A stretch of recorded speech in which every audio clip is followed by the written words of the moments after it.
Salut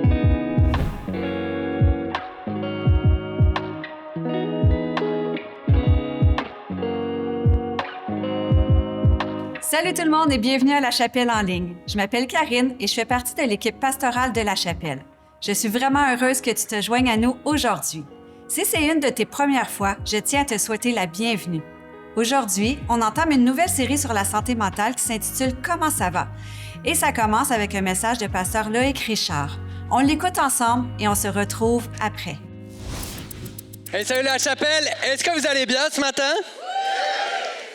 Je suis tellement content d'être avec vous. Bienvenue à l'église. Est-ce qu'il y a du monde qui était là la semaine dernière pour Montreal Gospel Choir? Est-ce qu'il y a du monde qui a aimé ça?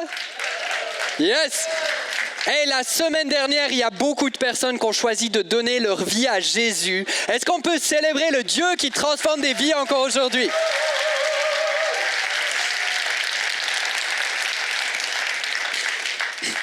Et aujourd'hui, on commence une toute nouvelle série qui s'appelle « Comment ça va ?» Puis l'affaire, c'est que le « comment ça va » dans notre société, c'est devenu une formule de salutation. Salut, comment ça va? Ça va bien, et toi? Puis dans 90% des cas, c'est même pas vrai. C'est même pas vrai. Si t'as jamais menti dans ta vie, il y a 9 chances sur 10 que t'as déjà menti en disant « ça va bien ». Et moi, j'en fais partie aussi, gang de menteurs. Ok, moi, il y a plusieurs années, je connaissais un gars en Suisse. Lui, il avait la réputation de poser la question « Comment ça va ?» Et quand tu donnais la réponse, il était déjà 100 mètres plus loin. C'était comme tu parles, mais lui, il est déjà là-bas. Puis, ce gars-là, c'était un implanteur d'église, un visionnaire, un gars de projet. Mais mettons que ce n'était pas ma première adresse pour la relation d'aide, pour lui confier mes soucis et tout ça. Mais il se trouve qu'un jour, on marchait dans une rue avec plein de magasins, juste lui et moi. Puis c'était une période où j'avais traversé un deuil, je vivais quand même quelque chose d'assez tough. Et lui, il me regarde, puis il me dit « Hey, tu sais, c'est vraiment cool, là, on a 20 minutes, juste toi et moi. Puis je voulais te poser la question, comment ça va pour vrai? » Là, je me dis « Ok, nice, tu sais, le gars s'intéresse à ma vie, ça fait vraiment plaisir. » Fait que là, je commence à y raconter ma vie, puis je commence à vraiment lui parler de mon cœur, là, ce qui est vraiment lourd, ce qui est tough. Puis quand je suis arrivé comme au point le plus profond, le plus deep, le plus tough, lui dit « Non, j'y crois pas, c'est malhonnête, c'est malhonnête. » C'est malhonnête. Puis là, je suis là, mais yo, c'est mon histoire. Il n'y a rien de malhonnête là-dedans. Tu sais, c'est comme, qu'est-ce qui se passe? Puis là, il me donne son sac, il me dit, tiens-moi ça. Il disparaît dans un magasin. Il revient 3 minutes plus tard avec 10 cravates. 10 cravates qu'il a achetées. Puis là, il dit comme, yo, c'est malhonnête. Les cravates sont à 5 francs suisses, j'y crois pas. Il m'en donne 2. Puis là, il me dit, bon, on en était où? Hey, le gars, il m'a tué! Moi, je lui parle de ma vie, lui, il me parle de cravate à 5 francs suisses. C'est incroyable, ça. Bref. Mais l'affaire, c'est que c'est trop souvent ça. On est pris par la vie, puis on fait juste rester superficiel. On ne va pas réellement en profondeur. On ne va pas sur les vraies affaires, puis on vit nos défis dans le secret. Mais dans notre nouvelle série, Comment ça va? À La Chapelle, on veut vraiment poser cette question pour vrai. Parce qu'on croit que Dieu s'intéresse à cette question-là. On croit que Dieu s'intéresse à comment tu vas. Puis on croit surtout que quand ça ne va pas, le seul qui peut vraiment répondre à tes besoins, c'est Dieu. Dans cette série, on va parler de santé mentale. Parce qu'on croit que la santé mentale fait partie des enjeux majeurs de notre époque. Juste quelques chiffres rapidement. Un sondage léger en 2018 nous dit que 26% des jeunes Québécois ont déjà vécu une dépression. 52%, plus de la moitié, ont déjà vécu une période d'anxiété. 68% des Franco-Québécois de 18 à 24 ans, 2 tiers les amis, se disent stressés dans la vie de tous les jours. Un autre sondage de 2019 dit que 58% des étudiants québécois vivaient avec un niveau de détresse psychologique élevé. Un sondage Lucam en 2019 montre que 65% des élèves du secondaire souffrent d'anxiété de performance à un niveau modéré ou élevé. Et tout ça, c'était avant la pandémie. La santé mentale, ça concerne tout le monde. Et à La Chapelle, on croit que Dieu est la réponse la plus sous-estimée à nos enjeux de santé mentale. On croit que la Bible a quelque chose à nous dire sur le sujet, puis c'est ce qu'on va explorer dans les prochaines semaines. On va parler d'anxiété, de découragement, de dépression, d'inquiétude. Je t'encourage à être là à chaque semaine. Aujourd'hui, on va parler d'anxiété. On va lire la Bible. Alors j'aimerais juste vous inviter de vous lever pour lire les Saintes Écritures. On va lire un texte dans 1 Roi 19. Élie vient de vivre un des plus grands miracles de sa vie, un des moments les plus grands de sa vie. Élie, c'est un prophète extraordinaire qui a vécu des affaires surnaturelles avec Dieu, mais même Élie a vécu des défis avec sa santé mentale. Verset 4. Puis il s'enfonça dans le désert. Après avoir marché toute une journée, il s'assit à l'ombre d'un genêt isolé et demanda la mort. « C'en est trop, dit-il. Maintenant, Éternel, prends-moi la vie, car je ne vaux pas mieux que mes ancêtres. » On s'entend que ça ne va vraiment pas. Il se coucha et s'endormit sous le genêt. Soudain, un ange le toucha et lui dit « Lève-toi et mange. » Il regarda et aperçut près de sa tête un de ces gâteaux que l'on cuit sur des pierres chauffées et une cruche pleine d'eau. Il mangea et but, puis se recoucha. L'ange de l'Éternel revint une seconde fois, le toucha et dit « Lève-toi, mange, car autrement le chemin serait trop long pour toi. » Il se leva, mangea et but. Puis fortifié par cette nourriture, il marcha 40 jours et 40 nuits jusqu'à la montagne de Dieu à Horeb. Là-bas, il entra dans la grotte et y passa la nuit. Soudain, l'Éternel lui adressa la parole en ces termes « Que viens-tu faire ici, Élie ?»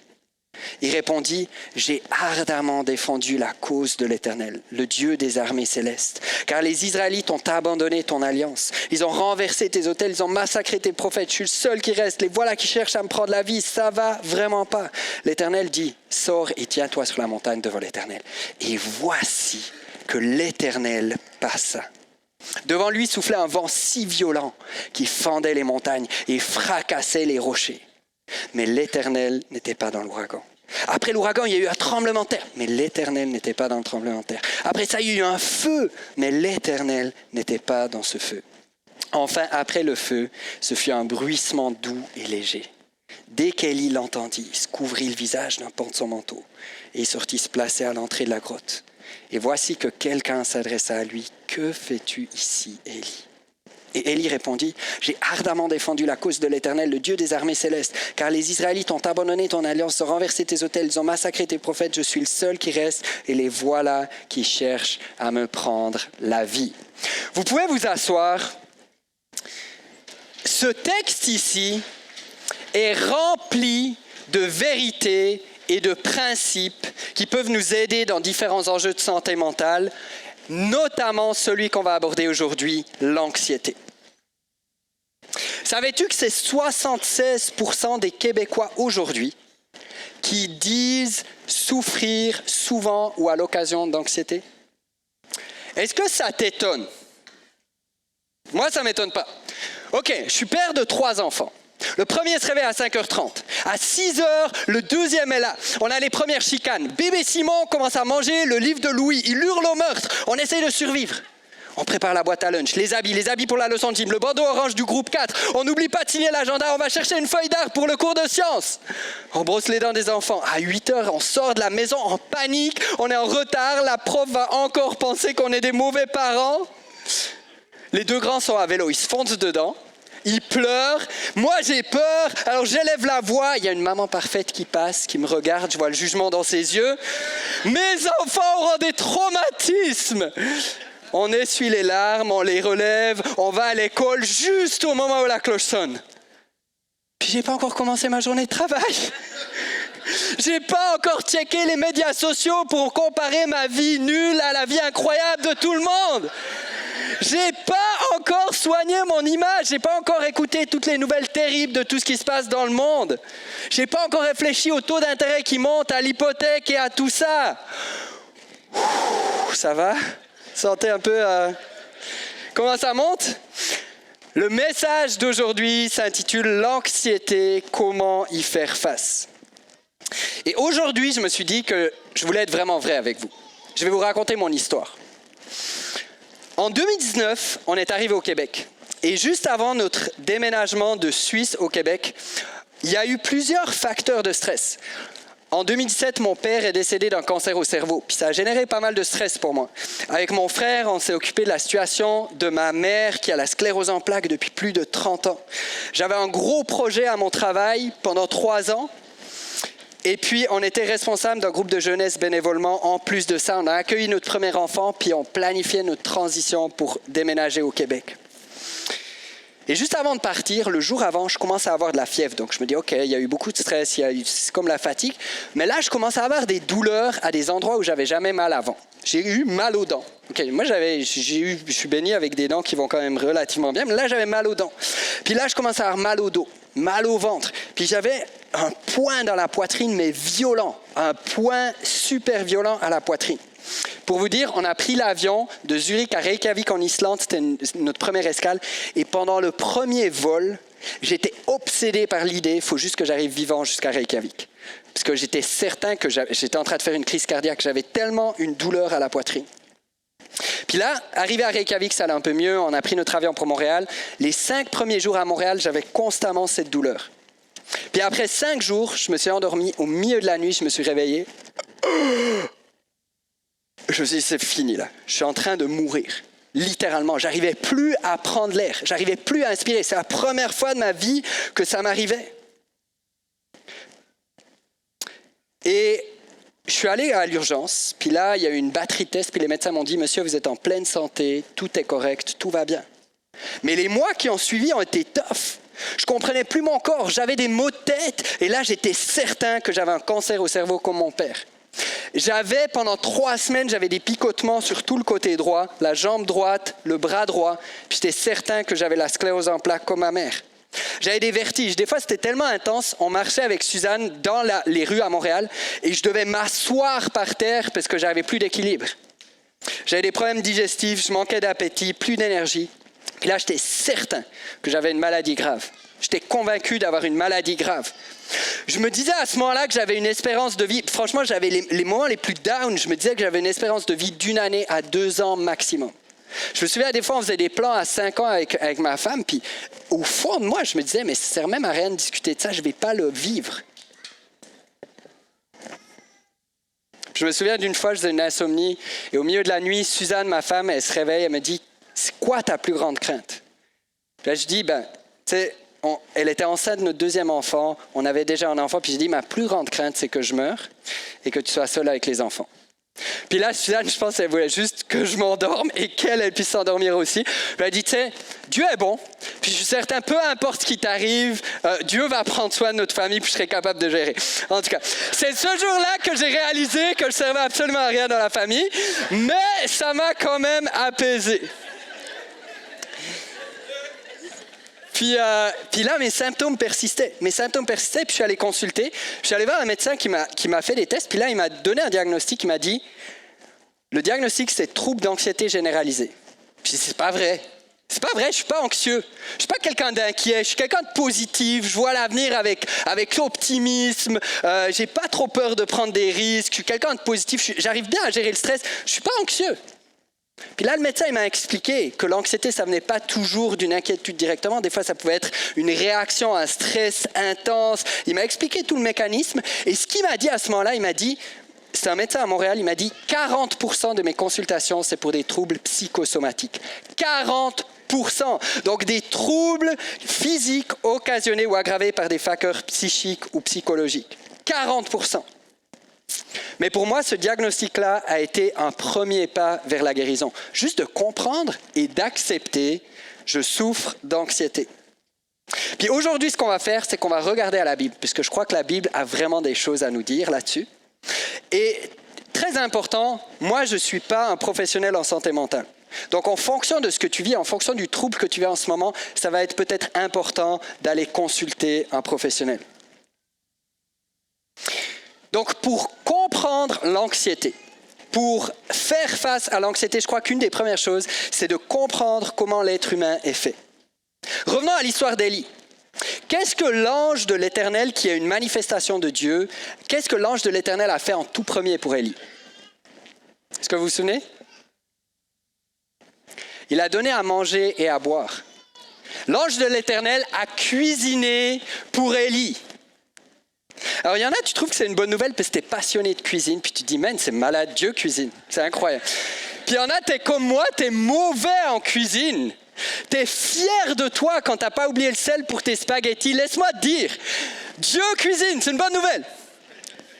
Mais c'est quoi que ça nous enseigne? Ce que ça nous enseigne, c'est que Dieu a pris soin des besoins physiques de Élie. Dieu a pris soin des besoins physiques de Élie. Ensuite, si on va plus loin, au verset 9, Dieu parle à Élie, il dit « Que viens-tu faire ici ?» Et au verset 13, « Et voici que quelqu'un s'adressa à lui, « Que fais-tu ici, Élie ?» Et les deux fois, versets 10 et 14, Élie répond exactement la même chose. « J'ai ardemment défendu la cause de l'Éternel, le Dieu des armées célestes, car les Israélites ont abandonné ton alliance, ils ont renversé tes autels, ils ont massacré tes prophètes, je suis le seul qui reste, et voilà qui cherche à me prendre la vie. » Maintenant, question pour vous, pourquoi Dieu demande à Élie ce qu'il fait là? Est-ce que Dieu est comme, « Mais Élie, mais qu'est-ce que tu fais là, toi? Oh, quelle belle surprise! » Non, Dieu n'est pas surpris. Dieu connaît tout. Dieu savait exactement qu'Élie devait être là. Mais Dieu savait qu'Élie avait besoin de parler. Pourquoi? Deux raisons que j'aimerais vous proposer. Dieu savait qu'Élie avait besoin de mettre de l'ordre dans ses pensées. Puis la deuxième chose, c'est que Dieu savait qu'Élie a besoin de relations. Élie ne sera jamais capable d'affronter cette difficulté-là seul. Et finalement, puis c'est le highlight de cette histoire, c'est que Dieu va montrer sa présence à Élie dans un doux et léger bruissement. Puis ce qui est vraiment intéressant, by the way, c'est que Dieu ne se manifeste pas de la façon dont Élie l'attendait. Élie connaissait le Dieu puissant, le Dieu qui envoie le feu du ciel, le Dieu puissant, le Dieu du jugement, le Dieu qui est fort, qui est plus fort que tout. Donc Élie se disait, Dieu va être dans l'ouragan, Dieu va être dans le tremblement de terre, Dieu va être dans le feu. Mais Dieu s'est manifesté d'une façon où Élie ne s'attendait pas. Puis ça, c'est une leçon pour nous. Parfois, Dieu se manifeste d'une façon qu'on n'imagine pas dans nos vies. Soyons attentifs à la façon dont Dieu veut se manifester pour nous. Maintenant, si on a vu la façon dont Dieu s'est occupé d'Élie, c'est quoi qu'on en retire? Je résume. Dieu cuisine. Il pose des questions. Il prend le temps avec Élie. Et finalement, il montre sa présence à Élie. Qu'est-ce que ça nous dit? C'est que Dieu nous a créés et il sait exactement comment on est fait. Et il sait qu'il a fait des êtres physiques, des êtres cognitifs. On a un cerveau. Il y en a en ce moment, tu regardes quelqu'un et tu n'es pas sûr, mais où je te promets, on a tous un cerveau. OK. On est des êtres physiques, on est des êtres cognitifs, on est des êtres relationnels et on est des êtres spirituels. Puis il y en a, inconsciemment ou consciemment, tu penses qu'on est juste des êtres naturels. Que tout ce qui se passe au niveau santé mentale, tout ce qui se passe dans notre vie, ça se règle uniquement par les médecins, par les bonnes habitudes et par les psychologues. Mais il y en a d'autres. Tu penses qu'on est uniquement spirituel. Que tout ce qui se passe dans nos vies, ça se règle uniquement par la prière. Alors je crois que ce qu'on doit faire ce matin, c'est ajuster notre conception de l'être humain. Je crois que ce qu'on doit faire ce matin, c'est réaligner notre vision de l'être humain avec la vision que Dieu a de l'être humain. Pourquoi? Parce que Dieu nous a créés. Et il a créé des êtres intégrés. On a une dimension physique, tangible, terrestre. On a notre corps, nos sensations, nos émotions, nos pensées. Mais on a une dimension spirituelle, ce qui nous dépasse, notre connexion à Dieu. Et Dieu nous a créés à son image. Si Dieu avait voulu faire de nous des esprits sur pattes, il l'aurait fait. Mais Dieu nous a créés comme il nous a créés, avec un corps. Laisse-moi juste te donner un exemple pour illustrer mon point. Est-ce que si tu es chrétien, tu crois que Dieu pourvoit à ce que tu aies de la nourriture sur la table? Est-ce que tu pries pour ça parfois? Yes, il y en a qui prient pour ça. Si tu crois que Dieu va pourvoir, autre question pour toi. Est-ce que tu travailles? Est-ce que tu fais l'épicerie? Est-ce que tu cuisines? Est-ce que tu fais ta part? L'affaire, c'est que Dieu pourvoit, puis sans Dieu, on n'aura rien. Mais l'affaire, c'est que Dieu veut qu'on fasse notre part à nous. L'affaire, c'est que les deux sont connectés, les deux sont ensemble. Pourquoi? Parce qu'on a plusieurs dimensions. Donc, pour faire face à l'anxiété, une des premières choses, c'est qu'il faut comprendre comment l'être humain est fait. Et on est des êtres physiques, cognitifs, relationnels, spirituels. Puis, je t'encourage à adresser ces 4 dimensions. Premièrement, on est des êtres physiques. Qu'est-ce que ça signifie pour l'anxiété? Tout d'abord, je crois que comme Élie, parfois, quand tu es anxieux, ce qu'il faut, c'est juste un rythme de sommeil correct, bien dormir. Si tu joues aux jeux vidéo toute la nuit, puis que tu dors 2 heures par nuit, à toutes les nuits, puis que tu vis de l'anxiété, laisse-moi dire, il pourrait y avoir un petit lien. Ensuite, il faut bien manger. Si ton alimentation se base de sucre, café, Red Bull, puis de temps en temps de l'alcool, laisse-moi te dire que si tu es anxieux, ça pourrait avoir un petit lien. Autre chose, si ton horaire est rempli jusqu'à la dernière seconde, puis quand tu as d'autres choses à faire, tu vas gratter sur ton sommeil, puis tu remplis, et que tu es anxieux, ça pourrait avoir un lien. Moi, une des choses que j'ai dû faire dans mon processus, c'est apprendre à m'arrêter. Apprendre à intégrer quelque chose qui s'appelle le sabbat dans ma routine de la semaine. C'est quoi le sabbat? Le sabbat, c'est un 24 heures où tu t'arrêtes, tu te reposes, puis tu te recentres sur Dieu. Pourquoi il faut faire ça? Parce qu'on est des êtres physiques. Autre chose, je dois apprendre à mieux gérer mon téléphone. Cette affaire-là, c'est une des plus grandes sources d'anxiété dans notre moment culturel aujourd'hui. Ce que j'ai dû apprendre à coucher mon téléphone. C'est plus lui qui me couche, c'est moi qui le couche. Juste un petit switch. Puis ce que je me suis rendu compte, c'est beaucoup plus difficile à coucher ça que de coucher mes enfants qui hurlent au meurtre à chaque fois que j'essaie de les coucher. C'est difficile de coucher cette affaire-là, mais il faut apprendre à gérer ça. Pourquoi? Parce qu'on est des êtres physiques. Le fait qu'on soit des êtres physiques, ça signifie aussi qu'il faut qu'on comprenne ce qui se passe dans notre corps quand on vit de l'anxiété. Pour moi, comprendre ce que je vivais, m'informer, lire sur ça, démystifier certaines choses, ça a été un pas clé dans mon processus de guérison. Alors, il y a plein de formes d'anxiété, du trouble panique, aux phobies, à certaines formes de stress, puis je ne suis pas un spécialiste là-dedans. Et il y a certaines formes qui n'auront pas de symptômes physiques, mais souvent, le mécanisme de l'anxiété est similaire. Laissez-moi illustrer ça par une petite histoire. Okay, imagine, tu es au nord du Québec, loin, vraiment tout seul, et tu croises un ours. Puis il te regarde droit dans les yeux, puis tu sens qu'il n'est pas là pour être ami, là, tu sais, que c'est sérieux. Alors, qu'est-ce qui se passe dans ton corps? Il y a un mécanisme d'urgence qui va se déclencher. Ton cerveau va envoyer des grosses doses d'adrénaline dans ton corps pour que tu sois prêt à fight or flight. Te battre ou courir. Moi, je choisis de courir s'il y a un ours, mais chacun son truc. Okay? Deuxième chose, tu vas hyperventiler. Tes poumons vont se remplir d'air pour que tu aies la force de courir ou de te battre, pour que tu aies l'énergie suffisante. Troisième chose, tes muscles vont s'activer. C'est pour ça que des fois, quand tu vis de l'anxiété, après, tu peux ressentir des tensions à des endroits bizarres. Et dernière chose, une autre chose qui peut se passer, c'est que tes fonctions non essentielles vont se mettre sur stand-by. En ce moment, il y a un ours en face de moi, c'est pas le temps de digérer, right? On fera ça plus tard. Là, je vais essayer de m'occuper de ce qui est juste là en face de moi. Puis, juste une petite parenthèse. C'est Dieu qui nous a créés.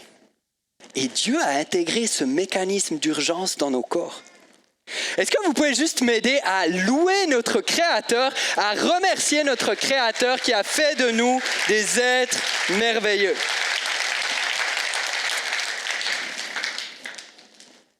Mais le problème de l'anxiété, c'est que ce mécanisme d'urgence va se mettre en route. Mais il n'y a pas d'ours. Jusqu'à nouvel avis, il n'y a pas d'ours ici.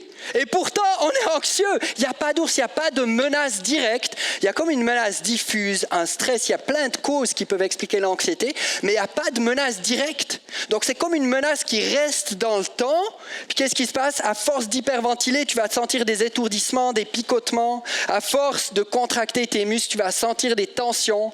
Ta digestion étant en pause, tu auras des maux de ventre, tu auras des diarrhées, des vomissements plus faits. Il y a plein de façons dont ça peut se manifester. Je crois que comme on est des êtres physiques, parfois ça prend des stratégies physiques pour y faire face. Puis moi, dans mon processus, ce que j'ai dû apprendre, c'est qu'il y a des techniques, comme par exemple pour juste enlever l'air superflu qu'il y a dans mes poumons. Il y a une technique de respiration, la respiration carrée, juste pour relâcher l'air en trop qu'il y a dans mes poumons. Ou il y a des techniques pour relaxer un peu tes muscles, juste pour signaler à ton corps « Hey, c'est correct, il n'y a pas de menace en ce moment, tu peux te calmer. » Dans mon cas, j'ai aussi eu besoin d'être médicamenté pour juste refaire les connexions dans mon cerveau. Puis laissez-moi vous dire, je crois que Dieu peut utiliser la sagesse humaine pour créer des médicaments qui peuvent nous aider. Je crois que Dieu peut faire ça. On est des êtres physiques. mais on est aussi des êtres cognitifs. Comme je l'ai dit, Dieu nous a donné un cerveau. Puis un des exercices que j'ai dû faire, c'est de déconstruire certaines fausses convictions que j'avais. D'abord, le besoin d'approbation d'autrui. Et moi, j'étais addict à ça. Addict à l'approbation d'autrui. Toujours besoin d'être approuvé par les gens autour de moi. Tout ce que je faisais se concentrait sur obtenir l'approbation des autres. Tout le temps, tout le temps. Je travaillais comme un fou juste pour avoir l'approbation de mon boss. Je m'oubliais complètement, j'oubliais ma famille juste pour avoir l'approbation des autres. Puis ça mélangeait complètement mes priorités, ça me créait un stress énorme. Puis, en tant que chrétien, on s'entend qu'on est appelé à aimer les autres et à servir les autres, mais moi, la motivation n'était pas la bonne. Ma motivation, ce n'était pas de faire ce que Dieu me demandait de faire. Ma motivation, c'était pour moi d'avoir l'approbation des autres. Ce que j'ai dû apprendre, c'est qu'il faut plus plaire à Dieu qu'aux hommes. Galates 1, verset 10, Paul nous dit « Est-ce la faveur des hommes que je recherche ou celle de Dieu ? Mon désir est-il de plaire aux hommes ? Si je cherche encore à plaire aux hommes, je ne serai pas un serviteur de Christ. Si je cherche à plaire aux hommes, je ne serai pas un serviteur de Christ. » Il est radical, Paul. Mais est-ce que tu cherches l'approbation de Dieu ou est-ce que tu cherches l'approbation des hommes? Une autre fausse conviction que j'ai dû déconstruire dans ma vie, c'était le perfectionnisme. Ok, moi j'ai toujours grandi avec ce truc, j'ai besoin d'être parfait. C'est comme une fausse croyance intégrée à l'intérieur profondément. Il faut que je sois parfait, si je ne suis pas parfait, c'est un échec. Si je ne suis pas le meilleur, c'est un échec. Et j'ai passé à côté de tellement de choses parce que j'ai l'impression que je ne vais pas être parfait, donc il ne faut même pas que je commence ça. Et on s'entend que la recherche d'excellence, c'est quelque chose de très bon. Je crois qu'on a un Dieu qui est incroyable, qui vaut qu'on lui donne toute notre excellence. Mais ce qu'il faut que tu réalises, c'est que tu ne seras jamais parfait. C'est que le seul qui a été sur cette terre et qui était parfait, il s'appelle Jésus-Christ. Et tu ne pourras jamais être parfait.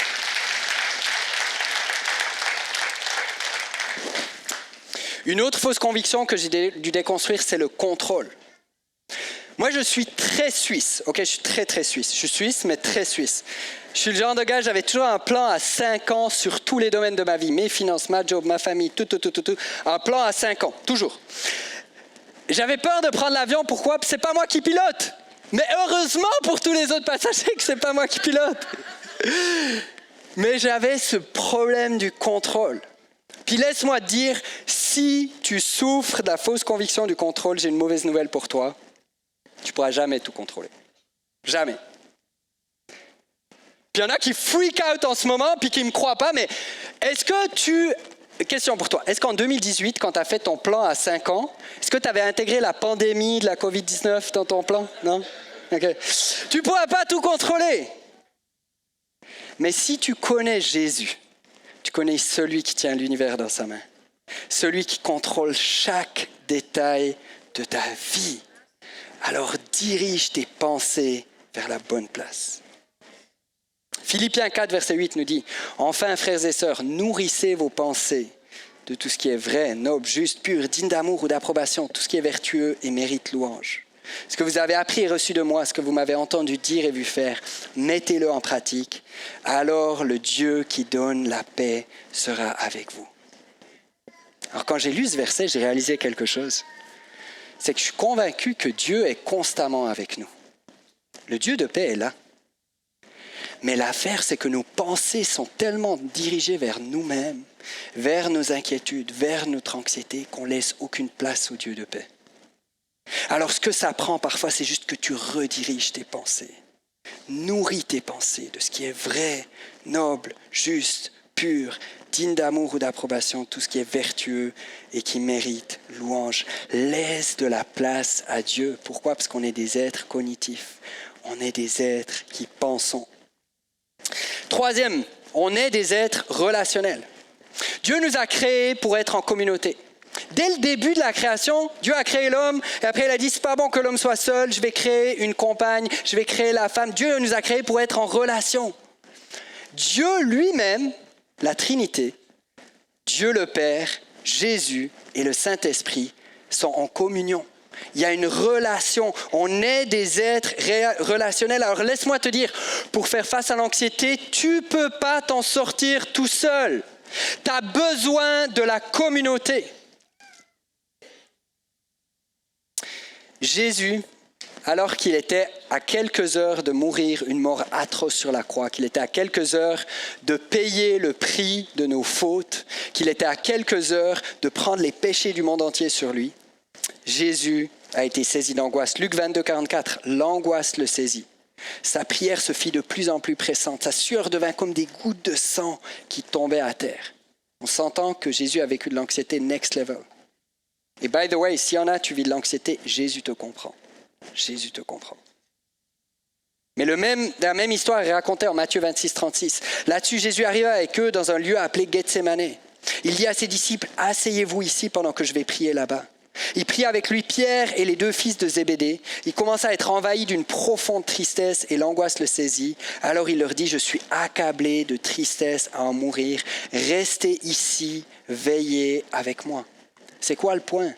Le point, c'est que Jésus, le Fils de Dieu, celui qui est tout-puissant, même lui, dans son moment d'angoisse profond, puis d'anxiété profond, il s'est adressé à la communauté. Alors dans son cas, ça n'a pas marché, les doutes dormaient, mais Jésus a quand même cherché la communauté. Laisse-moi dire, tu n'es pas plus grand que Jésus. Tu ne pourras pas t'en sortir tout seul. Tu as besoin de la communauté. Va demander de l'aide. Il y en a, tu auras peut-être besoin de consulter un professionnel. Parle-en à quelqu'un de confiance dans ton 5 à 7. Parle-en à un pasteur. Parle-en à quelqu'un qui va pouvoir t'accompagner là-dedans. Tu n'es pas seul, tu as besoin de la communauté. Ok, on a parlé de différentes dimensions.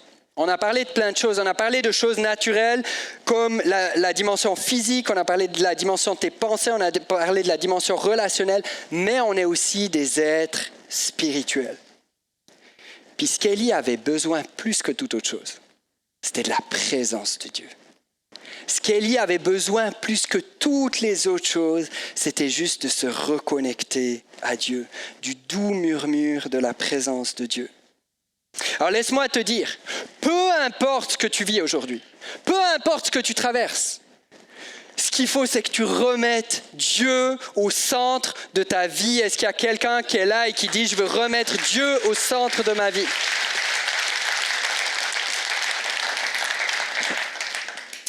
Un des problèmes majeurs de l'anxiété, c'est notre besoin de contrôle. Moi, j'ai mon fils cadet, Simon, il a 9 mois. Puis des fois, on le met dans le banc d'auto lors d'un trajet en auto. Puis là, il s'endort dans son banc d'auto. Et quand on arrive à destination, il se réveille, puis il est comme « Ouah! Je veux sortir, je veux sortir !» Il panique complètement, il bouge dans tous les sens. Puis moi, j'essaie de le détacher, mais il bouge tellement que c'est difficile. Puis j'ai envie juste de lui dire, Simon, tu ne pourras pas te détacher tout seul. Plus tu bouges, plus c'est compliqué. OK, calme-toi, je suis le seul qui suis au contrôle de cette situation en ce moment. Mais l'affaire, c'est qu'on est très souvent comme Simon. On essaie de contrôler des affaires, puis c'est pas à nous de les contrôler. C'est juste Dieu qui peut les contrôler. Tu t'inquiètes pour ce qui se passe dans le monde, alors que tu ne peux rien y changer. C'est du contrôle. Tu veux comprendre absolument chaque détail de ce que Dieu est en train de faire dans ta vie. Puis il y a des choses que tu ne comprends pas, puis tu n'arrives pas à passer par-dessus. C'est du contrôle. Tu as l'impression que tu dois prouver à Dieu que tu es assez moral, assez bon pour entrer dans sa présence. C'est du contrôle. Remets Dieu au centre. Puis si on est honnête, la racine du contrôle, c'est quoi? Ça peut être la peur, mais je crois que la racine principale du contrôle, c'est l'orgueil. Parce que ce que tu es en train de dire à Dieu, c'est moi qui dois gérer. Tu n'es pas capable de gérer ça pour moi, c'est moi qui dois le gérer. L'orgueil. Remets Dieu au centre. Puis réalise que Dieu est capable de gérer ce qui échappe à ton contrôle. Alan Fadling a dit ceci, il a dit « Mon anxiété est souvent due au fait que j'essaye de gérer quelque chose qui me semble ingérable. Ce qui m'aide, c'est de reconnaître que celui que j'ai choisi de suivre n'est pas submergé par ce qui me submerge. Celui que j'ai choisi de suivre n'est pas submergé par ce qui me submerge. » On va lire 1 Pierre 5, verset 6. « Tenez-vous donc humblement sous la main puissante de Dieu, pour qu'il vous élève au moment fixé par lui. Et déchargez-vous sur lui de tous vos soucis. D'autres traductions disent de toutes vos anxiétés, car il prend soin de vous. Pierre nous donne une recette contre l'anxiété. Puis Pierre, c'est qui? Pierre, c'est un disciple de Jésus. Il a vécu 3 ans avec Jésus. Pendant 3 ans, il a vu Jésus qui gagnait contre les démons, Jésus qui contrôlait les puissances de la nature, Jésus qui contrôlait toutes choses, et en même temps, Jésus qui est le prince de la paix. Ça devait être tellement apaisant d'être avec Jésus.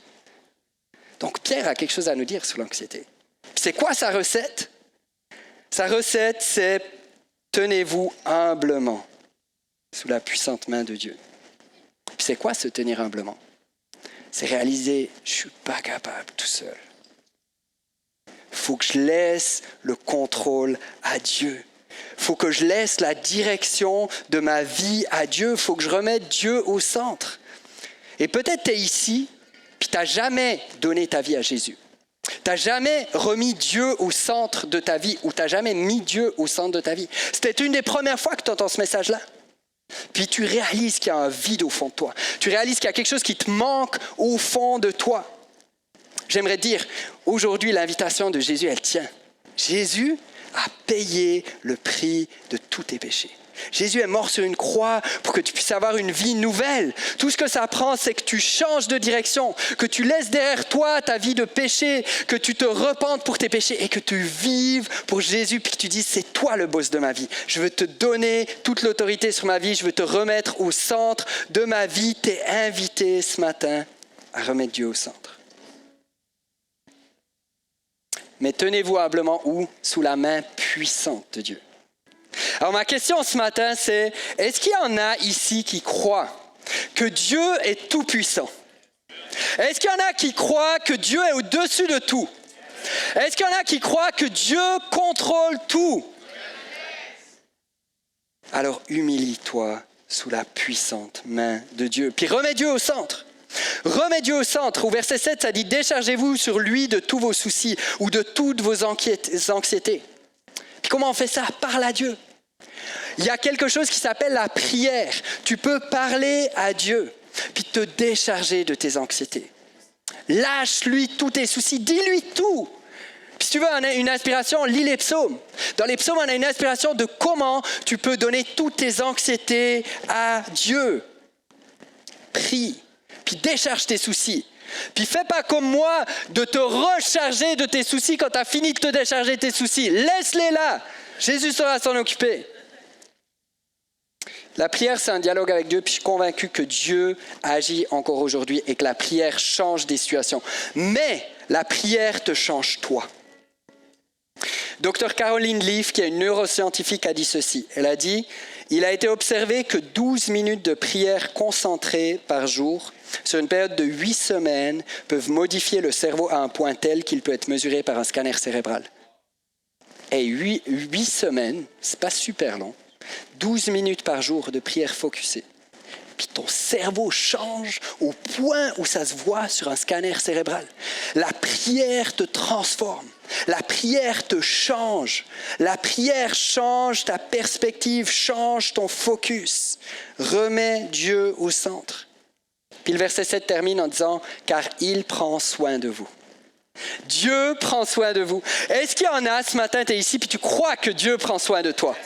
Est-ce qu'il y en a qui croient que Dieu est le héros de l'histoire? Est-ce qu'il y en a qui croient que tu ne dois pas gérer toi-même parce que Dieu prend soin de toi? Puis plus tu vas te focaliser sur Dieu, plus tu vas te détourner de toi-même. Plus tu vas te détourner de tes inquiétudes, plus tu vas te détourner de ton anxiété, plus tu vas te détourner de tes soucis. Focalise-toi sur Dieu, remets Dieu au centre. Puis si tu mets Dieu au centre, j'ai une bonne nouvelle pour toi.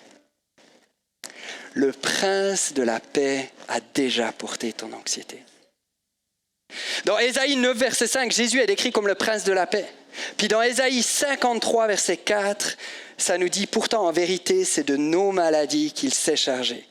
Ce sont nos souffrances qu'il a prises sur lui, alors que nous pensions que Dieu l'avait puni, frappé et humilié. » Le seul qui peut réellement te comprendre dans ton anxiété, il a déjà porté ton anxiété à la croix. Il a déjà porté tes inquiétudes, tes souffrances, tes soucis à la croix. Jésus a tout porté à ta place. Il est le prince de la paix. Il a porté ton fardeau, tu n'as plus besoin de le porter toi-même. Jésus est le prince de la paix. Est-ce qu'il y en a ce matin qui ont besoin de paix? Est-ce qu'il y en a ce matin qui ont besoin de reconnecter au prince de la paix? Est-ce qu'il y en a ce matin qui ont besoin de décharger leurs anxiétés sur Jésus? Laissez-moi juste terminer avec la fin de mon histoire. Je vous ai raconté mon histoire en 2019, mais aujourd'hui on est en 2024. L'anxiété fait toujours quelque part partie de la périphérie de ma vie. Ce que j'ai dû apprendre, c'est que j'ai des limitations, puis que j'ai des limitations à respecter. Mais ce que je peux témoigner aujourd'hui, c'est que je suis plus esclave de mon anxiété. J'ai appris à vivre avec mes limitations. Je suis plus esclave. Si Dieu m'a délivré de mon anxiété, je crois qu'il va te délivrer toi aussi. Si je suis là aujourd'hui, c'est pour vous dire que c'est possible de plus être esclave de l'anxiété. Est-ce qu'on peut acclamer le Dieu Tout-Puissant ce matin? Est-ce qu'on peut acclamer le Dieu qui délivre encore, le Dieu qui guérit encore, le Dieu de paix, le Dieu qui mérite toute notre adoration?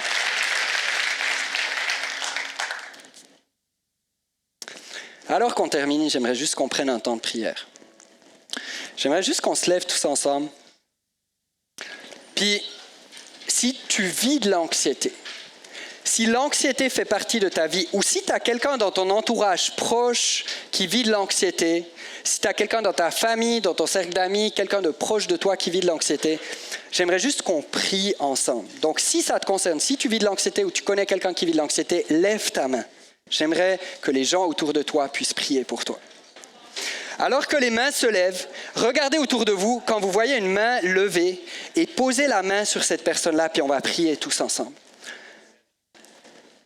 Posez la main sur quelqu'un et on va commencer à prier à haute voix. Commence à prier à haute voix. Commence à prier pour cette personne-là. On prie tous ensemble. Seigneur, je te prie que tu agisses, Seigneur. Je te prie que tu délivres des gens ce matin, Seigneur. Je te prie que tu libères de l'anxiété, Seigneur. Merci parce que tu es un Dieu tout-puissant. Merci parce que tu agis. Merci. Merci, Jésus. Prions pour qu'on réalise qu'on ne sera pas capable tout seul. Prions pour qu'on réalise qu'on a besoin de la communauté. Prions, Seigneur, je te prie que tu délivres du monde. Je prie que tu fasses un miracle. Je te prie que tu fasses des choses puissantes ce matin, Seigneur. Que tu agisses puissamment, Seigneur. Je te prie, agis maintenant. Prions pour qu'on ne néglige pas la dimension physique de ce qu'on vit. Prions pour qu'on mette en place des bonnes habitudes, des bonnes routines, des bonnes choses. Prions pour ça. Seigneur, je te prie que tu aides à toutes ces personnes-là de mettre en pratique des routines, Seigneur, de mettre en pratique des habitudes, Seigneur, pour que l'anxiété n'ait pas le dernier mot, Seigneur. En ton nom, je prie. Prions pour nos pensées, prions pour que toutes nos pensées soient centrées sur Jésus, Seigneur. Prions pour que nos pensées ne tournent plus autour de notre anxiété, que Dieu nous délivre, que Dieu mette de l'ordre dans nos pensées, que Dieu redirige nos pensées. Prions pour ça. Je te prie, Seigneur, que tu rediriges nos pensées. Je te prie que tu rediriges tout ça, Seigneur. Je te prie que tu mettes de l'ordre, Seigneur, en ton nom, Jésus. Je prie. Et prions pour que Dieu soit au centre de nos vies. Prions pour que Dieu soit élevé dans nos vies. Prions pour que Dieu soit au centre, qu'on mette tous Dieu au centre de notre vie.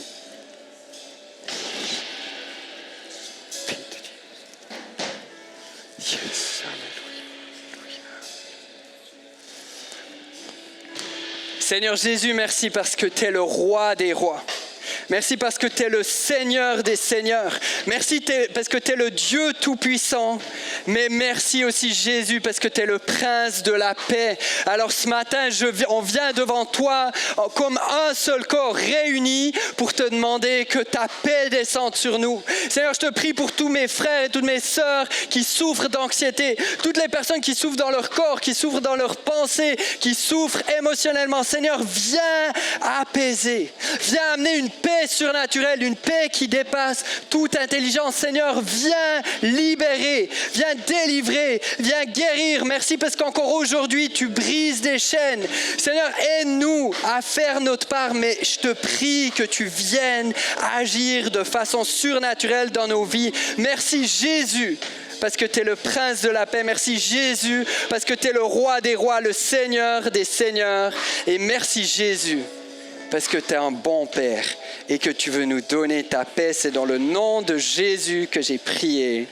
Et toute la chapelle dit Amen, Amen, Amen. Louons Dieu, mes amis. Répondons à ce message dans la louange.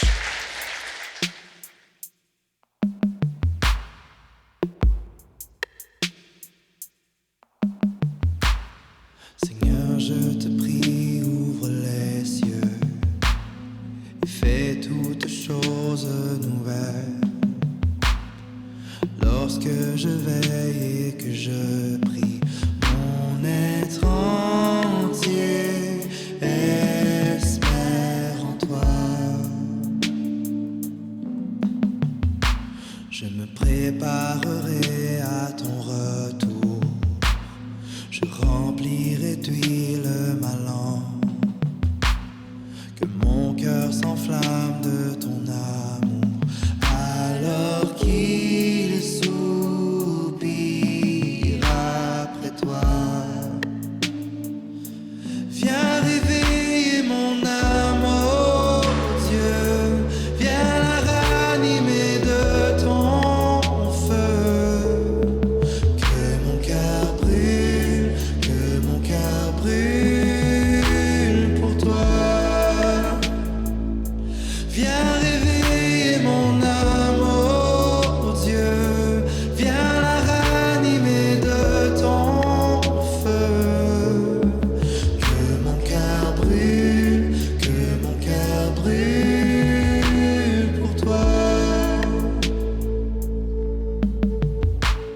Tu viendras pour nous comme la pluie, tu reviendras tel que promis. Lorsque je veille et que je prie, mon être entier espère en toi.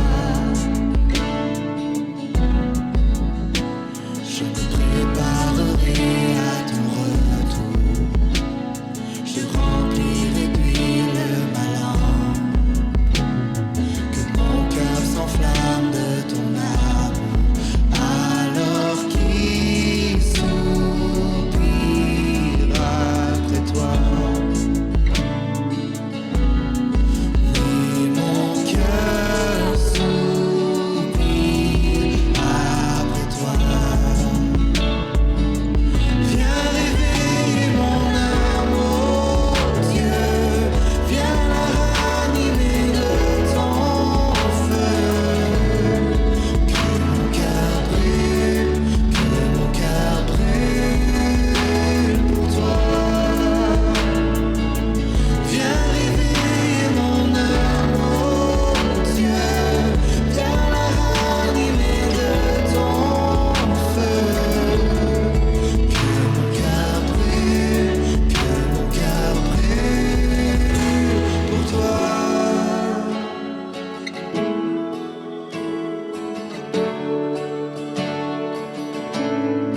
Oh, que mon cœur brûle pour toi, Seigneur. Je reviens à toi, toi mon premier amour. Je reviens à toi, toi mon premier amour. Je reviens à toi, toi mon premier amour. Je reviens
L'anxiété est un trouble qui affecte tout le monde. Si ce n'est pas toi qui le vis, tu connais certainement quelqu'un qui le vit.